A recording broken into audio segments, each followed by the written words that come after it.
नमस्कार DNA family, आप सभी का डीएनए परिवार में स्वागत है। हम शुरुआत किए हैं क्लास 9 का NCERT first chapter exploration entering the world of secondary science. हमने पिछली क्लास में कुछ बातों को पढ़ा था और कुछ बातें रह गई हैं जो हम इस क्लास में कवर कर देंगे, जिसमें हम देखे थे विज्ञान क्या है, फिर देखे थे विज्ञान का मॉडल क्या है, फिर उसमें हम देखे थे कि विज्ञान में मैथमेटिक्स का क्या ज़रूरत है, क्यों ज़रूरी है। फिर हमने प्रिडिक्शन की बात की थी। फिर अब हम थोड़ा सा देखेंगे कि विज्ञान में जो गलतियां होती है, विज्ञान में साइंस इसमें भी गलतियां होती है, ये कैसे इसे सुधारता है, विज्ञान अपनी गलती को कैसे ठीक करता है, कैसे ये ठीक करता है। तो ये क्या करते हैं, अनुमान लगाते हैं। विज्ञान में अनुमान लगाया जाता है, अनुमान लगाते हैं, एस्टिमेशन, इसका अगर इंग्लिश देखेंगे ये एस्टिमेशन करते हैं, अनुमान लगाते हैं। अब कैसे अनुमान लगाते हैं, आप सिंपल सा सोचिए कि आपको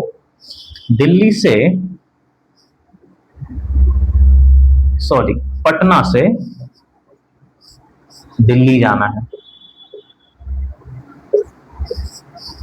ड्राइवर के दिमाग में ये है कि पटना से दिल्ली जाने के क्रम में कहीं ना कहीं बनारस आता है, या इसी को वाराणसी कहिए, वाराणसी आता है, बनारस आता है। तो अगर ये ड्राइवर चलते चलते बनारस पहुंच जाता है, इसके दिमाग में आता है कि हाँ, हम सही दिशा में जा रहे हैं, हमारा डायरेक्शन क्या है, सही है। और अगर ये बनारस ना पहुंचे, इसके दिमाग में चलेगा नहीं, मैंने कहीं ना कहीं गलतियां की है, लगता है कि हम सही डायरेक्शन में नहीं जा रहे हैं। साइंटिस्ट भी ऐसा ही काम करता है, ये अनुमान लगाता है, एक्टिविटी करता है और ये देखता है अपने प्रयोग में, अपने एक्टिविटी में कि क्या हम सही डायरेक्शन में जा रहे हैं या नहीं। अगर वो सही डायरेक्शन में जाते हैं तो बस वो चीजों को आगे बढ़ाते हैं, और अगर सही डायरेक्शन में नहीं जाते हैं तो वो फिर से एक्टिविटी में सुधार करने की कोशिश करता है। तो बस साइंस अपनी गलतियों को ऐसे ही सुधारता है कि पूरी अनुमान लगाकर कि हम सही डायरेक्शन में जा रहे हैं या नहीं। ये था विज्ञान। आप देखेंगे कि विज्ञान सभी विषयों से जुड़ा हुआ है, विज्ञान अकेला नहीं है। कि अगर हम कहें कि जनरली लोग विज्ञान में क्या करते हैं, विज्ञान में, साइंस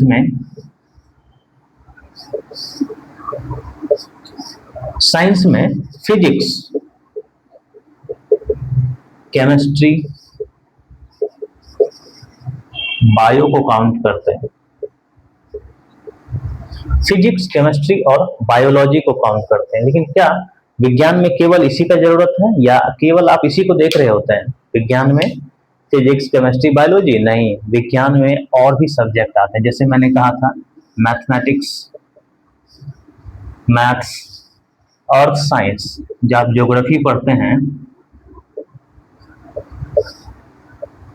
ये सब भी तो विज्ञान ही है। तो विज्ञान में और भी चीजें आती हैं, ठीक है। आप इस चैप्टर में लगभग इतनी चीजें ही थी जिसको आपको पढ़ना था। फिर इसमें दो साइंटिस्ट के नाम की चर्चा की गई है, दो साइंटिस्ट के नामों की चर्चा की गई है, जिसको आपको थोड़ा सा ध्यान में रखना है कि आखिर वो साइंटिस्ट का क्या योगदान है। जिसमें एक साइंटिस्ट तो सबको ही जानते होंगे, जिसका नाम है न्यूटन, और एक साइंटिस्ट का नाम है मेघनाद सहनी, या मेघनाद साहा कहते हैं उनको कई बार। तो हम उन्हीं चीजों को पढ़ेंगे, थोड़ा सा उनके बारे में बारीकियां देख लेते हैं, देखते हैं आपके बुक में क्या है मेघनाद साहा के बारे में। मेघनाद साहा शायद है या नहीं है, हाँ मेघनाद साहा है।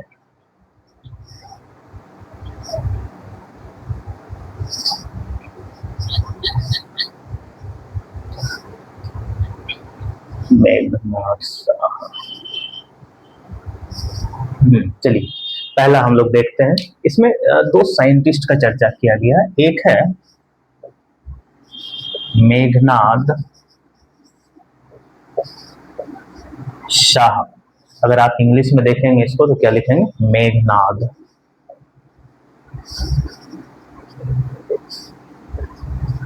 मेघनाद शाह। तो सबसे पहले इसके बारे में जानेंगे कि मेघनाद शाह थे कहाँ के। ये भारत के वैज्ञानिक थे, ये इंडिया के वैज्ञानिक थे, ये इंडियन थे। ठीक, इन्होंने क्या कहा था? इनका कहना है कि जो स्टार्स हैं या तारे हैं, इसका कलर रंग किसके ऊपर डिपेंड करता है? टेम्परेचर के ऊपर। टेम्परेचर, तापमान के ऊपर निर्भर करता है। बस इनका यही कहना है कि स्टार्स के जो कलर्स हैं, रंग है, वो टेम्परेचर के ऊपर डिपेंडेंट है। उसी के आधार पर ये तारों का कलर, तारों के पास बिना गए, उनको बिना देखे अगर वो इनका टेम्परेचर मेजर कर लेते हैं तो ये उनका कलर बता देते हैं। यही योगदान है इनका, और ये कोई छोटी मोटी योगदान नहीं है, बहुत बड़ी योगदान है। बस आपको ध्यान रखना है कि मेघनाद शाह इंडियन थे, और ये इनका योगदान क्या है? तारों के बारे में, कि तारों का टेम्परेचर देखकर ये उनका कलर बता देते थे। ठीक है। दूसरे साइंटिस्ट हैं आपके लिए, दूसरे साइंटिस्ट हैं सर आइजक न्यूटन। अच्छा, एक चीज मैं अगर कहूं,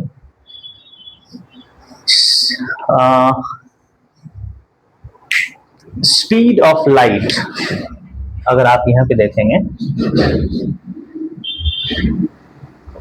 स्पीड ऑफ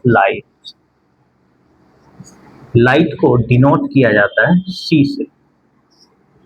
इसको सी से डिनोट किया जाता है।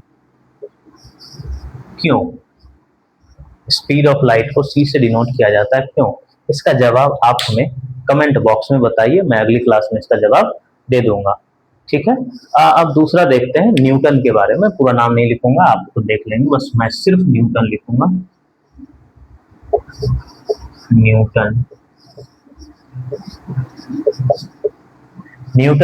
न्यूटन कौन थे?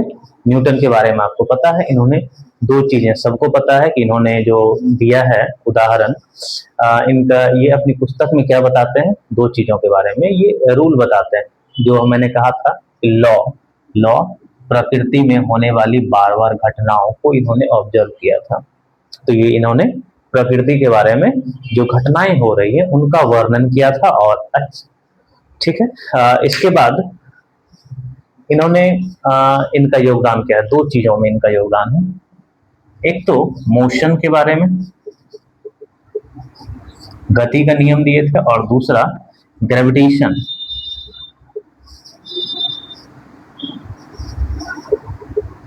ग्रेविटेशन के बारे में इनका योगदान बहुत ज्यादा, मतलब लॉ ऑफ मोशन। अगर आपको इसको थोड़ा सा मोशन के बारे में लॉ दिए थे, और ग्रेविटेशन के बारे में भी इनका लॉ है। इनका यही है मेन, कि इनका क्या कहना है कि इनका योगदान है इन चीजों में कि फिलहाल तो आपको इतना ही जानना है। नेक्स्ट चैप्टर में आपको इन चीजों के बारे में, जब आप मोशन पढ़ेंगे तो इनका मोशन का लॉ क्या है, ग्रेविटेशनल लॉ क्या है, वहां पे शायद डिटेल्स में पढ़ना ज्यादा सही रहेगा। यहाँ पे हमें सिर्फ साइंटिस्ट के बारे में दिया है कि इनका योगदान क्या है, तो बस आप इनको देखेंगे।